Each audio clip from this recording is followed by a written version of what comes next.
and welcome. You're watching 6 Stories at 6 with me, Akanksha Khajuri. And this evening, as we get you the top stories from around the world, our focus remains on the escalating Iran and Israel conflict, now entering day 9. Now, first up, we'll break down the strikes, mapped location by location, both in Israel and Iran. Next, my colleague Nick reports straight from Tel Aviv on the ground amid the rising tensions. Also on the show, Donald Trump tears into his own intelligence chief over the Iran assessment. And back home, Operation Sindhu is in full swing. Hundreds of Indians have been brought back safely. Also, DGCA has slammed Air India once again, and we'll tell you why. And finally, to the state of Uttar Pradesh, where Operation Langra is in full swing. Let's get started. In fact, let's get you details from as far as the Iran and Israel conflict is concerned. There have been no signs of de-escalation in the week-long conflict as Iran and Israel continue to trade strikes on each other. In the last 24 hours, Israel has in fact attacked the Isfahan nuclear facilities and killed 2 top commanders as well. Iran, on the other hand, has attacked the daycare center in the same area where a hospital, if you remember, was attacked 2 days back. Here's more. Here is the downtown of Tel Aviv area, one of the main business centers of Israel. 2 nations, 1 war, no restraint. Those offices, skyscrapers, were the target of the Iranian missile, and also the residential buildings here, some of them completely destroyed.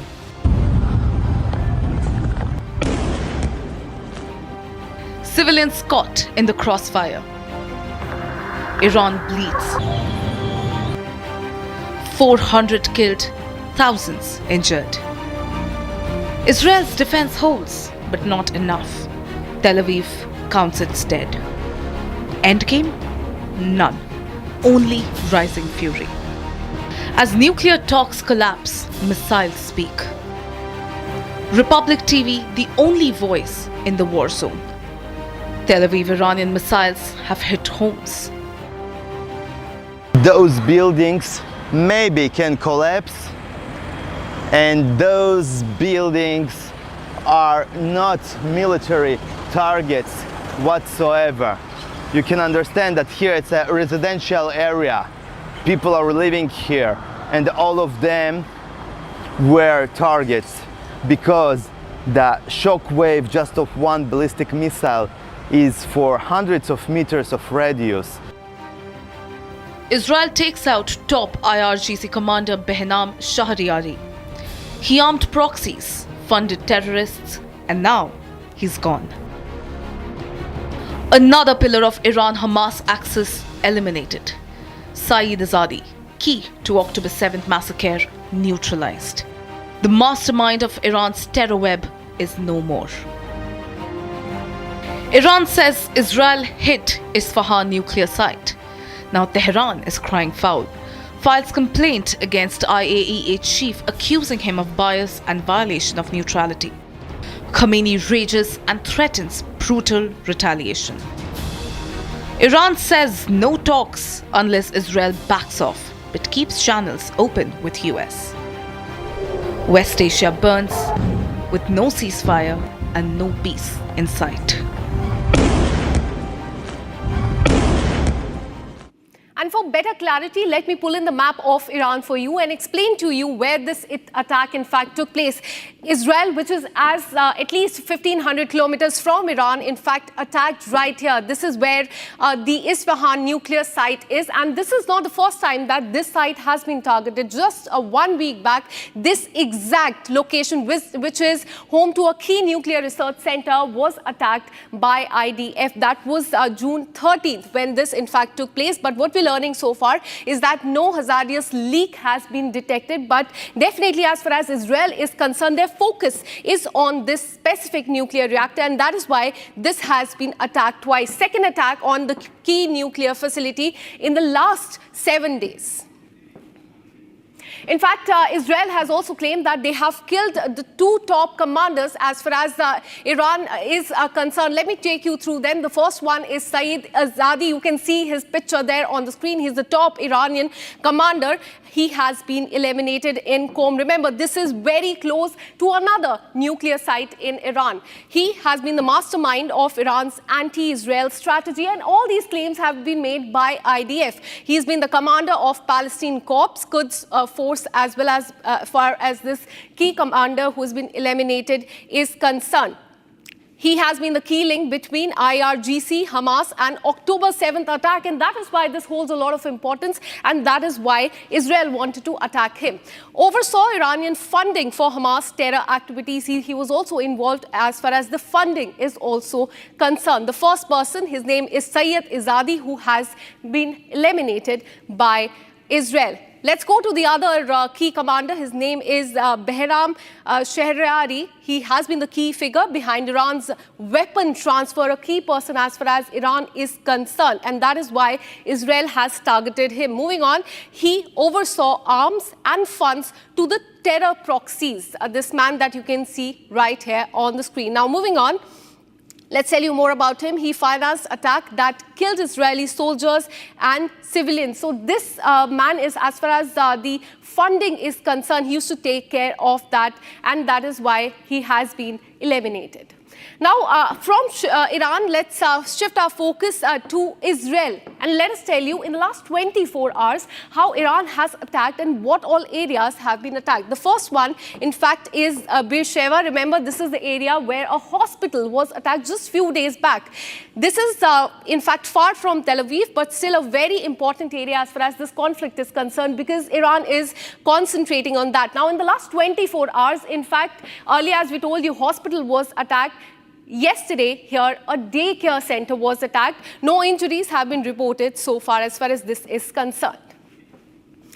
Now, moving on with the story, the conflict between Israel and Iran has been intensifying, with both countries engaging in a series of military strikes, cyber attacks, and covert operations. And Israel has targeted Iranian military installation and nuclear facilities, while Iran, on the other hand, has responded with the rocket attacks and the drone strikes. The conflict has in fact, seen significant global implication due to the involvement of the major world powers. The United States, a key ally of Israel, has been drawn into this conflict, as we've been seeing statements coming from Donald Trump, while on the other hand, Iran has received support from Russia and China. This has led to a complex web of alliances and rivalries that could potentially escalate the conflict in this region. While this escalation sees no end, Republic TV is the only channel reporting live from Tel Aviv in Israel from the areas that have suffered extensive damage. In fact, let me go across to my colleague Nick, who has been getting us every single detail as far as Israel is concerned and attacked by Iran in the last 9 days. Nick, you've been getting us those reports. What we're learning is that in the last 24 hours, there have been several attacks, specifically on the civilian areas. Tell us what are you learning there from the ground? Yeah, that's right. Israel continues to defend itself against the Iranian attacks, and Iran continues to bombard civilian areas like the one behind me. For example, they are targeting residential areas, and in the past 24 hours, for example, one of the ballistic missiles hit a mosque where people were praying, and in Israel, about 20% of the population are Arabs, but it is not holy for the regime of Iran. They even hurting Muslims and Arabs. And another hit was at the municipality of Haifa and some residential buildings there. It is a city in the north of Israel by the Bay of Haifa, and Iran targeting a lot of the rockets there because there are a lot of facilities there which are carrying and using materials like chemicals and some dangerous materials, because it is a heavy industry there. There are a lot of factories there, and Iran wants to hit this area because they want to harm a lot of destruction to the area that could happen if those hazardous materials, if those very dangerous materials from the factories will leak and will cause a chain of big explosions. And it shows you another example how Iran doesn't care to hurt regular Israelis and regular people. They are the targets right now of those attacks of Iran. We also saw in the past day that the rockets of Iran are going across all the country of Israel. And they are also targeting many times Israel in the middle of the night. So many Israelis are not sleeping for more than 1 week. A lot of them under a lot of stress, and they are getting a lot of medications to relieve this stress because they need to wake up. They have a few minutes to find a bomb shelter, sometimes a few times each night, and each sound, even of a motorcycle crossing by, cause them a bit of this reflex of we need now to find a place to hide. And also it's really interesting that now you can see people in the middle of Tel Aviv are in Absolutely. Today is day 9 of the conflict. It restaurants. remains to be seen how it pans out in the coming week, whether it de-escalates or the situation remains the same. Thank you so much, Nick, for getting us those ground reports. Now, shifting our focus as far as the conflict is concerned, cracks seem to appear between US President Donald Trump and his US National Intelligence Director over Iran's nuclear program, compelling Tulsi Gabbard to backtrack on her assessment for the second time this week. Publicly, in fact, this has been the second time this week that she was publicly rebuked by Donald Trump. He rejected her analysis of Iran's nuclear capabilities. And while speaking to the reporters in New Jersey, Trump repeated his beliefs that Iran is building nuclear weapon. He dismissed the testimony of his own intelligence chief, in fact, which she gave in March this year, in which she said that Tehran's nuclear development program was not close to the bomb. Now, Trump flatly said, and I quote, "She is completely wrong." This is not the first time that Trump has rejected her intelligence assessment. Meanwhile, she has diverted her anger towards media and said that her testimony was taken out of context to manufacture a division. Listen in to what both of them said. Well, then my intelligence community is wrong. Who in the intelligence community said that? Your Director of National Intelligence, Tulsi Gabbard. She's wrong. Iran continues to seek expansion of its influence in the Middle East, despite the degradation to its proxies and defenses during the Gaza conflict. Iran has developed and maintains ballistic missiles, cruise missiles, and UAVs, including systems capable of striking U.S. targets and allies in the region.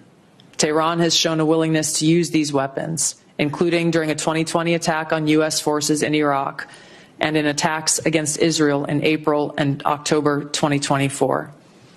Iran's cyber operations and capabilities also present a serious threat to U.S. networks and data. The IC continues to assess that Iran is not building a nuclear weapon, and Supreme Leader Khamenei has not authorized the nuclear weapons program that he suspended in 2003. The IC continues to monitor closely if Tehran decides to reauthorize its nuclear weapons program. In the past year, we've seen an erosion of a decades-long taboo in Iran on discussing nuclear weapons in public, likely emboldening nuclear weapons advocates within Iran's decision-making apparatus. Iran's enriched uranium stockpile is at its highest levels and is unprecedented for a state without nuclear weapons.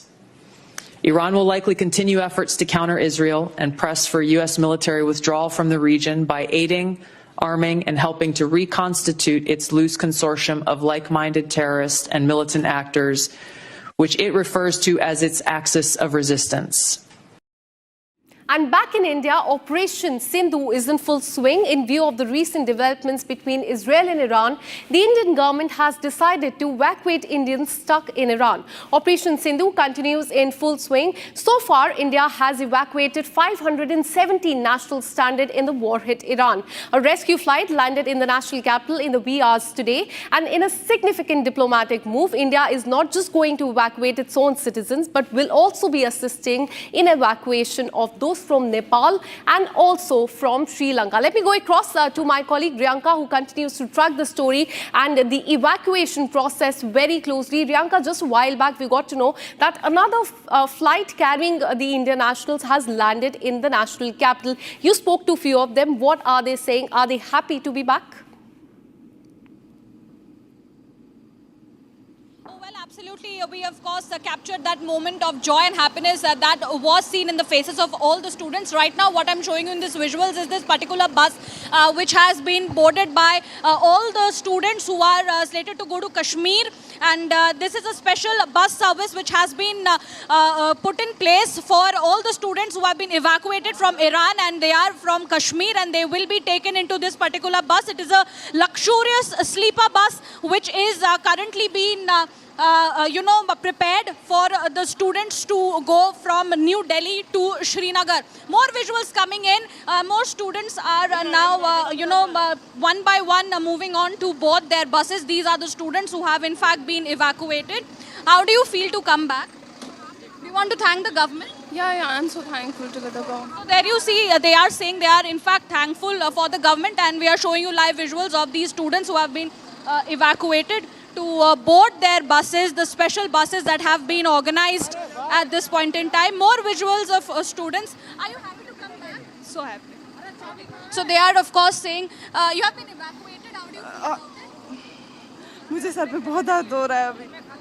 They are also very tired at this point in time, and as we also understand, they are waiting to very well go from this particular area back to their houses, and we are showing you more students who are coming in one by one. All of them have been successfully evacuated. Most of them not very comfortable to speak on camera because they are tired after a long journey.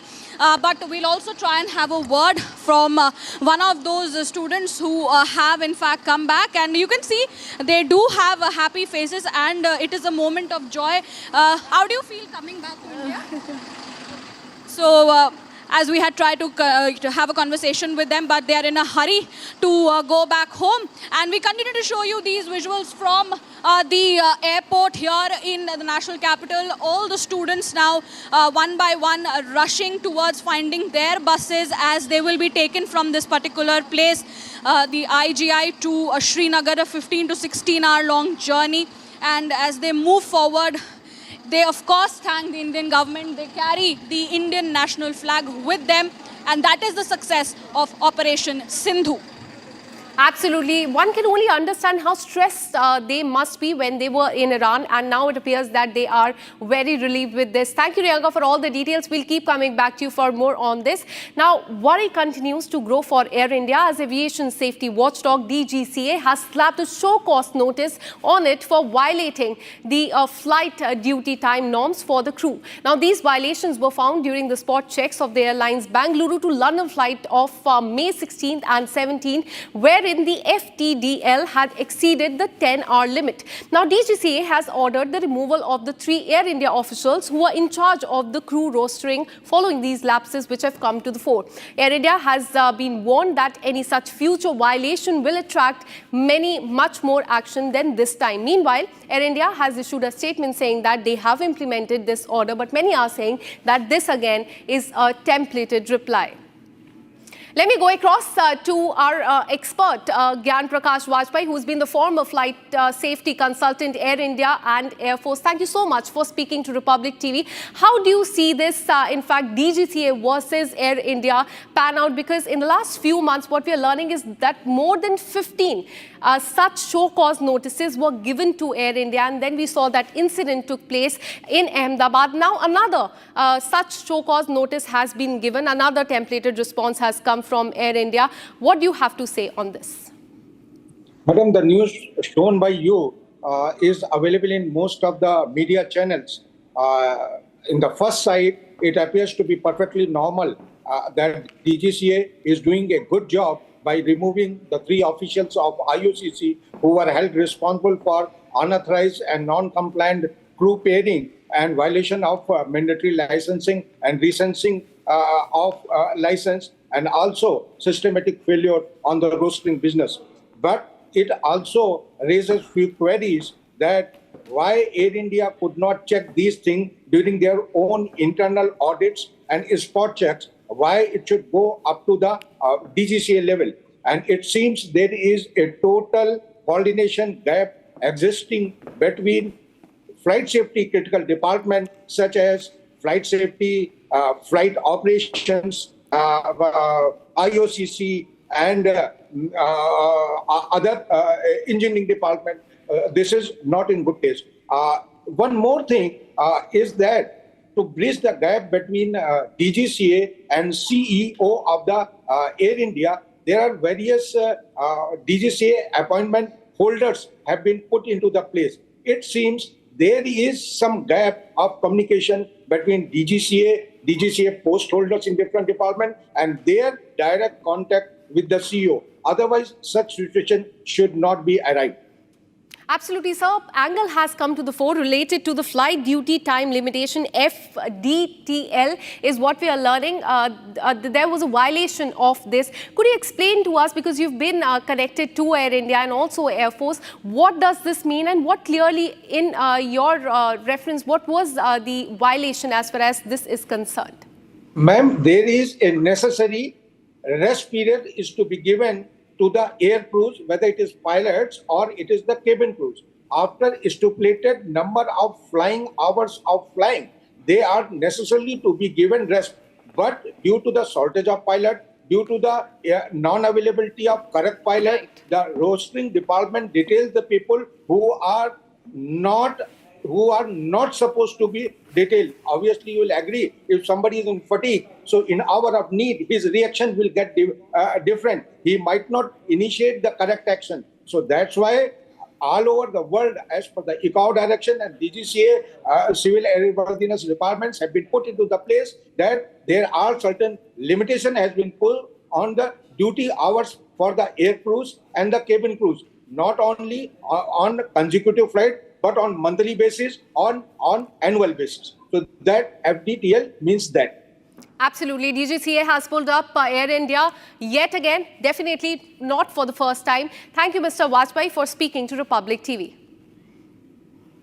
Now, shifting our focus to the state of Uttar Pradesh, let me tell you about the Yogi model and Operation Langra in action. In a late-night operation on June 20th, the Uttar Pradesh Police Special Task Force engaged in a fierce encounter with a gang of robbers in Jahangirbad police station area of Bulandshahr, resulting in death of one Vinod Kumar, a notorious criminal with a bounty of 1 lakh on his head. Now, active in crime since 2006, Vinod faced over 40 cases of murder and robbery across Muzaffarnagar, Shamli, Baghpat district, etc., including 6 robbery cases in 2024 alone and 7-year sentence from a 2012 Muzaffarnagar case. Watch this report and then we also have a statement from the police. UP के बुलंदशहर में बीती रात 1 लाख के इनामी बदमाश को Noida STF ने encounter के दौरान ढेर कर दिया। बदमाश का नाम विनोद गडरिया बताया जा रहा है, जो कि लंबे समय से यूपी पुलिस की गिरफ्त से फरार चल रहा था। नोएडा एसटीएफ को जानकारी मिलती है कि बुलंदशहर के जागीराबाद इलाके में वो एक बड़ी वारदात को अंजाम देने के लिए आने वाला है, जिसके बाद इस जगह पे नोएडा एसटीएफ जो है वो ट्रैप लगाती है। ये जो आप रास्ता देख रहे हैं, ये जागीराबाद थाने इलाके का पूरा हिस्सा है। यहीं से बाइक पे बदमाश जो था वारदात को अंजाम देने के लिए जा रहा था। रात 8 से 9 बजे के आसपास पुलिस जो यहाँ पे ट्रैप लगाती है, बदमाश की पहचान होती है। पहचान होने के बाद उसको सरेंडर करने को कहा जाता है, लेकिन इतना ही नहीं, उसके बाद बदमाश इतना शातिर था, वो अपनी बाइक को लेकर यहाँ से जंगल में उतर जाता है और उतरने के बाद यहाँ से बाइक को काफ़ी तेज़ी से भगाता हुआ इस जगह पे आ जाता है। आखिर में पुलिस जो है बदमाश को सरेंडर करने को कहती है, लेकिन बदमाश के पास पिस्टल थी, लोडेड पिस्टल निकालता है, पुलिस टीम पे फायरिंग करना शुरू कर देता है। इस एनकाउंटर में 2 पुलिसकर्मी भी घायल हुए हैं। फिलहाल उनकी हालत पहले से बेहतर बनी हुई है। मैं आपको एनकाउंटर स्पॉट दिखाना चाहूँगा। जब यहाँ पे उसको सरेंडर करने को कहा तो उसने फायरिंग करी। जवाबी कार्रवाई में पुलिस टीम ने भी कई राउंड फायरिंग की, जिसमें यहाँ पे उसको गोली लगती है, उसकी मौके पे ही मृत्यु हो जाती है। फिलहाल ये पूरे इस हिस्से को जो है पुलिस ने कॉर्डन ऑफ किया हुआ है, क्योंकि जंगल का एक साइड का एक रास्ता है, यहाँ से भागने की कोशिश कर रहा था, लेकिन यहीं पर ही उसको ढेर कर दिया जाता है। यूपीएसटीएफ की नोएडा यूनिट की बदमाशों से थाना जहांगीराबाद क्षेत्र में मुठभेड़ हुई है। सूचना ये थी कि ये बदमाश किसी बड़ी घटना को अंजाम देने के लिए यहाँ आए हुए हैं। इसी सूचना को विकसित करके जब टीम ने इनको इंटरसेप्ट करने का प्रयास किया तो बदमाशों के द्वारा पुलिस टीम पर फायरिंग की गई, जिसमें 2 पुलिसकर्मी हमारे एसटीएफ के कर्मचारी भी घायल हुए। और जब टीम ने इसमें आत्मरक्षात्मक फायरिंग की तो उसमें एक बदमाश को गोली लगी, जिसको उपचार हेतु अस्पताल ले जाया गया, जहाँ पर उसकी मृत्यु हो गई। उसकी पहचान विनोद गडेरिया के रूप में हुई है और उस पर मुजफ्फरनगर से 1 लाख रुपए का रिवार्ड है। वहाँ कई डकैतियों में वांछित चल रहा था। This is all we could pack for you in this bulletin of 6 at 6 stories. We'll be back tomorrow with more such stories. Till then, keep watching Republic TV.